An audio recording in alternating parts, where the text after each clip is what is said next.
subscribe, and share. The PS5 is quickly approaching, and although it may not be the world's fastest console, it's a significant upgrade over the PS4. With a whole new architecture, superior resolution support, and faster storage thanks to the SSD, the PS5 is better than the PS4 in almost every way.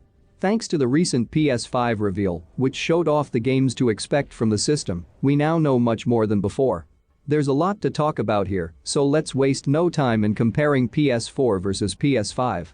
PS4 versus PS5 specs. Even a cursory glance at the specs of the PS5 shows that it's in a different league than the PS4 and even the PS4 Pro.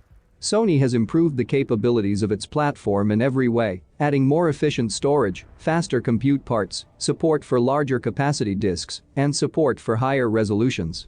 We'll get into the specifics of most of these specs as we go throughout this comparison. As a general note, though, it's important to consider the context of these specs.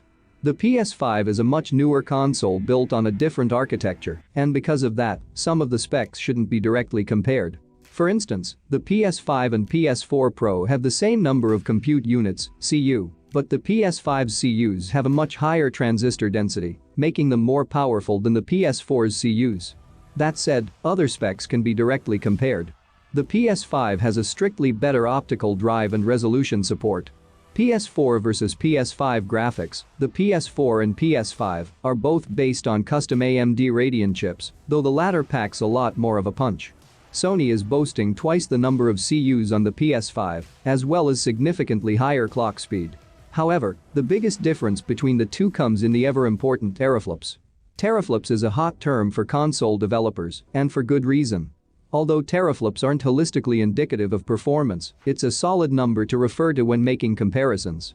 The PS4, with its 18 CUs running at 800 MHz, clocks in at 1.84 teraflops, meaning it can handle 1.84 trillion floating point operations per second.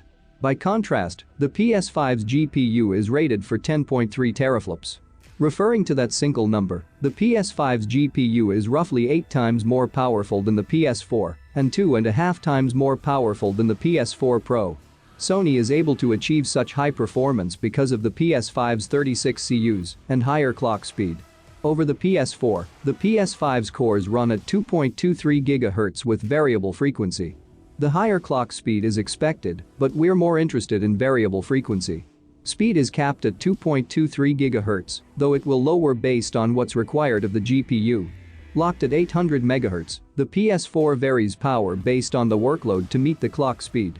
More demanding games require more power, but the speed is always 800 MHz. For the next generation, power is the constant and clock speed is the variable. In the PS5 technical reveal, system architect Mark Cerny explained why this was the case, stating that a graphics core with 36 CUs running at 1 GHz would produce the same number of teraflops as a 48 CU core running at 750 MHz 4.6 teraflops, but gaming performance would not be equal. The general idea is that higher clock speed is better, not more CUs, as the extra, slower units wouldn't have enough computing work to pull their weight. By allowing variable frequency, the PS5's GPU can achieve much higher clock speeds than expected, so long as the higher frequency can be supported by the system's power budget. So far, we've compared PS4 versus PS5 graphics on raw numbers, but that doesn't take into account the latter system's more modern architecture. Each of the PS5's CUs has roughly 60% more transistors than a PS4 CU. As Cerny pointed out in his presentation, that means the 36 CUs of the PS5 equal the same performance as 58 PlayStation 4 CUs. In short, the graphical capabilities of the PS5 are massively more impressive than the PS4. The PS5's GPU will have more cores, and those cores will be faster and more efficient. PS4 versus PS5 resolution. The PS5's increased graphical fidelity is, presumably, to push games to resolutions never seen before. For output, the PS5 supports 4K at 120Hz and 8K, both with variable refresh rate as determined by HDMI 2.1. By contrast, the base PS4 can output at 1080p, often decreasing resolution in-game based on power consumption, and the PS4 Pro can output at 4K. Sony, including an HDMI 2.1 output, is very forward-thinking, even if most TVs don't include an HDMI 2.1 port quite yet. The new standard supports higher resolutions and frame rates, but those upper limits won't matter for years or even decades. More important to gaming, HDMI 2.1 supports variable refresh rate, which will prevent screen tearing. Going into the next console generation, we suspect resolution will be a key marketing point, as Microsoft and Sony have already pushed that their consoles are capable of 8K resolutions. Although this is true and exciting, even that doesn't necessarily mean you'll be playing games at 8K. 8K displays will likely become more common towards the end of the PS5's life cycle. For now, the focus is on 4K. The big deal with the PS5 is support for 120Hz displays, as there's already a slew of TVs and monitors that support 4K and higher refresh rates. Assuming the GPU has the horsepower to push 60 frames per second and above, you should be able to take advantage of a high refresh rate TV with the PS5. PS4 versus PS5 price. With the massively improved specs, many assume that the PS5 will be more expensive than the PS4, and for good reason. However, we're of the mind that Sony learned its lesson with the PS3's massive price tag and built the PS5 with a price target in mind. We don't know that number yet, though, so all we can do is speculate. The PS4 released with a retail price of $399.99 in the US, which dropped to $349.99 2 years later, and eventually $299.99. Based on leaks and industry estimates, the PS5 should release with an MSRP of $499.99, since it costs around $450 to manufacture one. Although higher than the PS4, it's not a backbreaking price point, and given the specs, it makes sense for Sony moving into the next console generation. We did, however, find out there will be not one, but two different systems available. The regular PS5 and an all-digital version. The two will likely be vastly different in price, with the digital version coming in at a less expensive price. Sony, of course, hasn't announced the price of either PS5 system. There are two sources pointing toward a $500 price point. PS4 versus PS5 storage. The PS5 isn't seeing an upgrade in storage capacity over the PS4, or at least, over the PS4 Pro. If you're still holding onto an original PS4, you'll see slightly more storage, with the base PS4 model sporting 500GB of storage and the PS5 shipping with 825GB. Those with the later PS4 model or the Pro are actually seeing a decrease in capacity, losing about 175GB of space.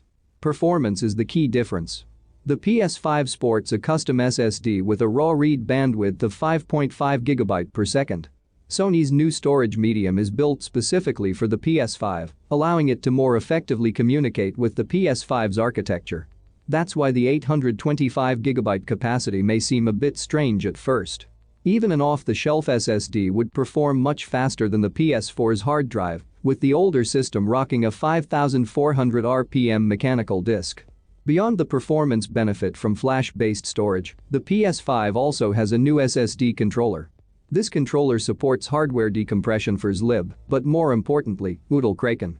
Kraken is a newer compression and decompression algorithm from RAD Game Tools, which can compress files smaller than zlib, as well as decompress them faster. In practice, that means game files can be read from the flash modules, decompressed, and fed to the system much faster on the PS5 than on the PS4. Current PS4 users have already benefited from efficient decompression, as recent games like Marvel's Spider-Man and Star Wars Jedi Fallen Order render based on what the player can actively see, loading extraneous data out from the game world. Up to this point, developers were forced to leave at least some assets in the game world, as the PS4's hard drive isn't fast enough to deliver the necessary data in time, think texture pop-in. Games will load faster with the new SSD, that's apparent, but developers also have more freedom in how they display assets.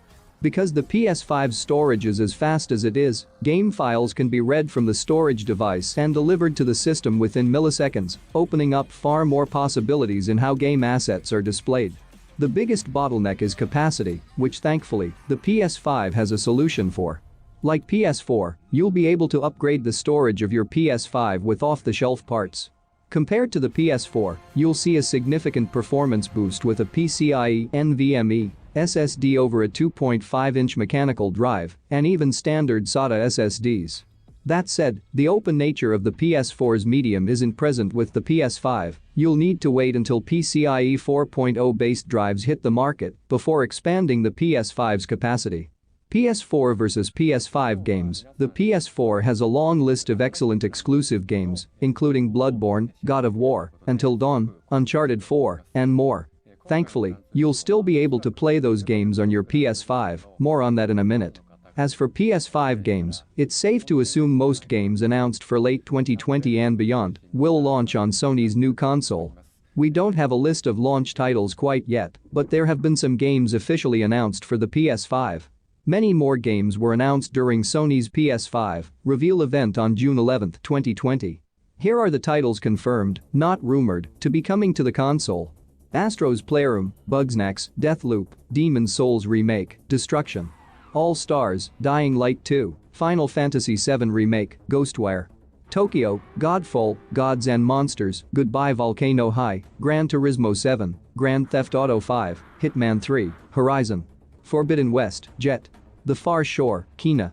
Bridge of Spirits, Little Devil Inside, NBA 2K21, NBA Live 21, Oddworld. Soulstorm, Outriders, The Pathless, Pragmata, Project Athia, Rainbow Six. Quarantine, Ratchet and Clank. Rift Apart, Resident Evil 7. Village, Returnal, Sackboy. A Big Adventure, Solar Ash, Spider-Man. Miles Morales, Stray, Tribes of Midgard, Watch Dogs Legion, WRC9, and now the additional list of games rumored to be coming to the PS5. Cyberpunk 2077, Diablo 4, Dreams, The Elder Scrolls 6, Ghost of Tsushima, God of War 2, The Last of Us. Part 2 The Lord of the Rings. Gollum, Overwatch 2, Project Awakening.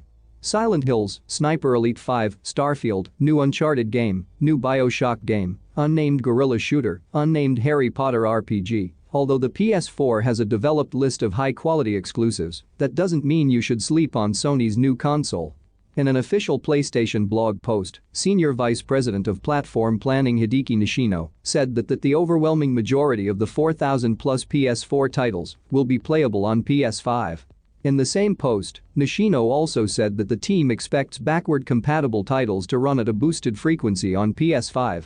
That could mean higher resolutions or, more likely, higher frame rates for legacy titles. However, Sony warns this will be handled on a game-by-game basis, much like PS4 Pro enhanced titles. Unfortunately, backward compatibility starts and stops with PS4 games. PS1, PS2, and PS3 games are not backward compatible, though we suspect Sony will maintain support for classic titles through the PlayStation Store, much like it has with the PS4. In addition to new games, the PS5 also supports larger games than the PS4. Both the PS4 and the PS4 Pro have a standard Blu-ray drive. Blu-ray discs can store up to 25GB of data on a single layer, and although up to 6 layers are possible, the vast majority of Blu-ray discs don't exceed 2 layers. The PS5 will ship with an Ultra HD Blu-ray drive, much like the Xbox One X. In addition to playing UHD movies off a disc, the new optical drive bay can take advantage of the capacities offered by Ultra HD Blu-ray discs. Currently, UHD Blu-rays support 3 capacities: 50GB and 66GB with 2 layers and 100GB with 3 layers. Unlike standard Blu-rays, the higher capacities should be present on games. PS4 versus PS5 editions. As mentioned above, the PS5 will be available in 2 different models, including an option that accepts discs, as well as a disc-less digital version. It's unclear if they'll be launching alongside one another, but you can assume so. During the reveal, we got a look at the systems themselves, which match the look and color scheme of the controller. It features white and black colors, with a curve in the middle. The digital edition is slightly smaller and lighter, due to it not including a disc drive. In the reveal, both models were shown standing upright, which is common with many pieces of PlayStation System marketing material. This is different from the PS4, as it was only available in one edition when it launched in 2013. The PS4 later saw multiple iterations in the PS4 Slim and PS4 Pro, but those came years into the system's life cycle. We can assume the price of the PS5 digital edition will be substantially less than the base model. The Xbox One had a similar model.